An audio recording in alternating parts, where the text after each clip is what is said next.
હોવાનો બનાવ બન્યો હતો ને હાલ પોલીસ દ્વારા કડકથી કડક ચેકિંગ કરવામાં આવી રહ્યું છે। ત્યારે આજે દિલ્હીના સિગ્નેચર બ્રિજ નજીક જ્યારે પોલીસ દ્વારા ચેકિંગ કરવામાં આવી રહી હતી તે દરમિયાન એક કારની ડિક્કીમાં એવા દ્રશ્યો જોવા મળે છે જે ખૂબ જ ચોંકાવનારા છે।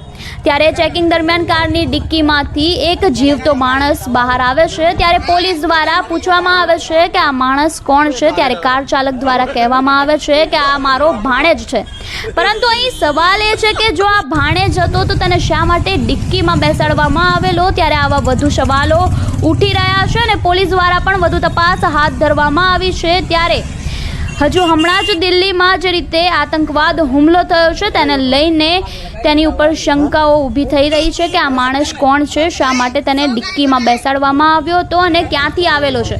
ત્યારે આપનું આ અંગે શું કહેવું છે અમને કમેન્ટ બોક્સમાં આપના મંતવ્યો જરૂરથી જણાવજો।